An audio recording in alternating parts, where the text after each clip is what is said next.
So, back in 1999, when I was about 15, we had a TV production company came to our school and said we're auditioning young people in the area to take part in a new Cbbc children's drama called See You in Court. Now, the premise of See You in Court was each week a young person would be in the dock charged with a crime, and then the lawyers and the judges would have to listen to the case and decide if the person was guilty or not guilty. It was an unscripted improvisation piece that every part was played by young people. So I auditioned for the part, but didn't really know what to do. So I spoke to one of my youth club workers who he was also like a drama teacher, and he said, look, do something unique, do something different. My advice would be take in a cereal box and read the ingredients like you're reading the news. And I looked at him and said, how's that gonna? And he said, just trust me, it's different. They'll remember it and it'll show your skill because you're reading off ingredients. So I thought, okay, fair enough, I'll do that. So I did that. And then a couple of days later, I get a phone call. It's the TV company, and they said, you done a really good audition. Would love you to take part in the first episode. But the only issue is your case is about racism. So I said, okay then. They said, so it's not a comfortable part to play because there will be some racist abuse that you would need to be saying, and also you'll be smashing a window and stuff like that. So what we'll do, we'll give you half an hour to speak it through with your parents, and then we'll call you back and let us know your decision. So I got off the phone call and I thought to myself, okay, I'm not too comfortable with playing this part because I went to a very multicultural school and I was worried that, you know, we see people on TV, we all make assumptions that they are their characters, and I was worried that it was going to cause a lot of issues at school. So I spoke to my dad and he basically said, look, when are you going to get an opportunity like this again? So they run me back and then they said, are you happy to take the part? And I said, yeah, absolutely fine. They said, look, don't worry. We're going to organise an interview before the programme live on Cbbc, just to make it clear that you're playing a character and this ain't you, so we've got you covered, don't worry. So he came to our school the following week. There was me and another person who was a year above me. We were the only two people from our school who got the part for that episode. So they sat down, had a meeting with us. They said to us, look, the BBC, to act on the BBC or perform on the BBC, you have to be a member of Equator. That's why a lot of pop stars mime and stuff went on top of the pops, because they haven't got this membership. This is a one-off appearance for you guys, so we're not going to apply for the membership, which means that we cannot pay you for playing your part. So we had to sign a contract agreeing to not be paid. I was only 15 at the time, and as I said, it was an opportunity to appear on primetime BBC Two TV, so I jumped at the top chance to do it. So I did just sign it really without thinking about it. We got to the day of filming. It was being filmed over 2 days. The first day was going to be filmed in the courtroom, and then 2 months later we was going to film the reconstruction day based on what was said in the courtroom. So after that meeting, I obviously got given my witness statement, which I had to learn off by heart because that's what the lawyers were asking questions from. Got to the courtroom and there was a big massive food truck and there was donuts and breakfast and all that stuff, and I thought, oh yeah, this is quite a cushy day, it's going to be nice. Went in the courtroom, that was it for 8 hours, other than the hour lunch break. Glass of water next to me, that's all I was allowed. It was like a proper trial. So we started off and the defence people went through their witnesses. Got to my turn, so I go up on the stand, do the swearing in and stuff. So I got asked why was I hanging outside the Ford's house, and I just said, well, I come from the other way, walked past their house, noticed the window had been smashed and went to mine. And then the question was, but why are you saying that? Because to get to the Ford's door, you have to go past yours. And I said, no, I came the other way. And she was like, why did you come the other way? The balcony doesn't lead nowhere, it's a dead end.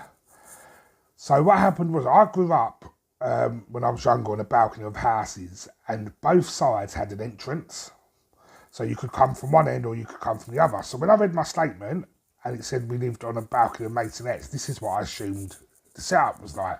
So I kept saying, no, I come from the other side, I come from the other side. Just heard cut, the director come out and said, look, I know, like, this is improvised and stuff like that, but just to let you know, where we are filming the reconstruction, the balcony of houses is just a dead end.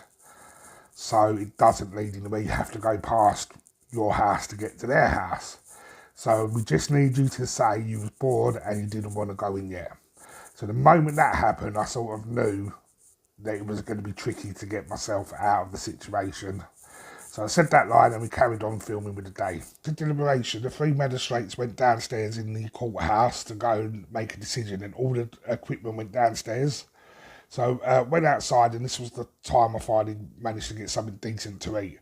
Then the director come up to us and said, look, we're a low budget company, we can't afford to have cameras up and downstairs, so we've moved all the equipment downstairs. The guys are going to deliberate. Then you're going to go down and hear the verdict and say what you're going to say. You need to remember what you say, because when we go back upstairs to the courtroom, you're going to say it again so we can film it. Once you've said what you're going to say downstairs, they're then going to deliberate again to come up with your sentence if you need sentencing. So I thought, okay then. So I went downstairs, they told me the verdict, and then I said what I was going to say. So they went back upstairs. It was another 45 minutes of them deliberating what the sentence was going to be. So I had everyone going, are you guilty, are you guilty? I was like, I can't tell you, I can't tell you, I can't tell you. So that was quite a bit of fun. So then went up, done that, and then that was the end of the day. So a couple of months go by and we got to the day of the filming the reconstruction. So we was filming the reconstruction in Abbey Wood, which is near Thamesmead, and the person whose house we were using got paid £250 for us to use their house for the day. Now again, like they said, they were a low budget company. So they said the scene where I was in my bedroom, which was meant to be my house next door, we shot upstairs in the same house of the people playing the defendant. Because I had to smash a window, they replaced the front door with sugar glass, and then I could have blown on that and it would have smashed. So with the smashing of the window, this was quite an interesting scene because of, like I said, they were low budget. So they said, right, we're going to film an inside shot and then we're going to replace the glass and we're going to smash it again with the outside shot. So we filmed the inside shot and I've smashed the glass, everything's fine. Then we're going to film the outside shot and I smashed the window. For some reason, I just stood there laughing. I think, even though I'd smashed it once before, it just shocked me. There weren't no breaking sound. And all of a sudden, I just heard, cut, fucking bastard. Come, and the director comes storming out. I stood there and I went, what? And I went, you was meant to fucking run like that. And I'm standing like, okay, I'm sorry. And he just went, look. He took a deep breath, took me to the side and just went, look. These panes of glass cost £6,000 for 6. He said, we smashed 3, putting them in the door this morning.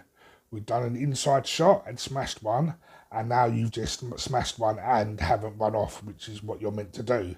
So we're now on our last pane of glass. If we don't get this shot, then we don't have a scene. If we don't have a scene, then we don't have a programme, but there's no pressure. But please do me a favour, just fucking run. I was like, okay then, so you'll see me in the shot. I literally smashed the window and turned to the girl playing my girlfriend and like, come on, run! Because I was just so scared. Also, when it comes to shouting and racist abuse, now again, we got told, obviously, the people whose house we were using were the only people who knew we were filming in the area. So they said, what we're going to do, we're going to go onto the Ridgeway, which is like a wooded area. We'll put a white screen behind your head and then you can shout all the abuse into a bush. Then when we go and film outside the house and you're at the window, you're just mime and we'll put your voice over the top of your miming. So I said, okay then. So it's just really surreal just having to stand in front of a bush and shout racist abuse at the top of my voice. But it does mix together, but it does look like the sky's behind me. Wrap up and that's it done. And I think that was like in the August and it was due to go out in September. So it got to the day of the TV programme. So this is when I was heading off to the Cbbc studio for a live interview. So about 7:30, 8:15, a nice Mercedes come and picked me and my parents up from our house and drove us off to Television Centre. We went down into the Cbbc studio, but we didn't actually go in, it was just outside the door. And they went to us, look, we've got a new boy band in called Point Break. The studio's not big enough for everyone to be in, so we're going to want you to go upstairs to the canteen and we'll bring you down just before your interview. So I said, okay, then went up, had breakfast. To be honest, for us paying the TV licence, the food at the canteen was rubbish. It was like cardboard. So anyway, the show went on about 11 o'clock, about 11:15, so I'm still not watching this programme yet. Someone comes up and says, right, we're going to take you down to the studio, get you mic'd up, get you ready for your interview. So go down, get mic'd up, and go into the studio. Now, to be honest, the studio was small. So there was like a TV screen behind me, which had like loads of different monitors. On TV, it looks like there's about 30 monitors, and it looks like it's a massive wall. It was probably up to my shoulder, and there's probably about 6. Then in front of me was a kettle and a cup, but the cup had a chip in it, the kettle had a massive crack in it, and in my head I'm thinking, this is Cbbc, and they've got broken props on display, so that was really playing on my mind. And then they put a microphone on me and said, right, we're going live in 5, 4, done there. Boom. And all of a sudden, it was like, oh my God, we're live. And then the first question Michael Underwood asked me was like, that's the first time you've seen that all the way through. How did it feel seeing yourself act on TV? I hadn't watched the programme. I hadn't seen any of it. I just didn't know. But obviously, you're on TV, so you're going to play along. And you're just like, yeah, it was really weird to see myself act. And then they said about it being a hard part, and I was like, yeah, the part I didn't like doing, but it's very interesting to see how prisoners evade their sentence and stuff. So that was virtually the interview done and over. So then we left. Michael and the other lady was called Anna. She weren't pleasant at all. She didn't speak to me until we was on screen. Michael, he was very chatty and very interesting, and shook hands with my parents and stuff, and sent us on the way. Got the Mercedes back home, and that was it. So for the next 2 weeks, I'd say, I was being recognised. Like, I thought, yeah, this is quite nice. I've been on telly, people were stopping me on the bus, had the little jokes at school, oh look, here goes the racist and all that stuff, but I knew it was coming, but it was all just a bit of banter. I then got very naive because I thought, right, I've been on telly now, so people are just going to phone me. It does not work like that. I'm kicking myself to this day, really, because I should have gone. Back then, it was VHS, just before DVD. So I should have gone with my VHS and gone knocking around on television companies saying, this is my work. Is there anything to offer me? But I sat back and thought, because I've been on TV, because it was prime time, because it was BBC Two, because it was Sunday morning, I'm just going to get a phone call. It doesn't happen like that. So rate my overall experience. It's been a great story to tell.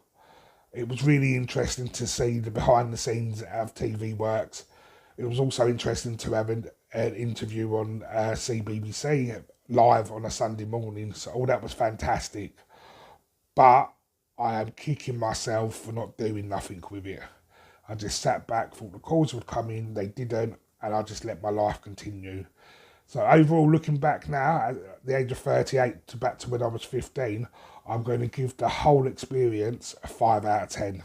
Because like I said, I really enjoyed the filming and the taking part and being able to say I did something like that.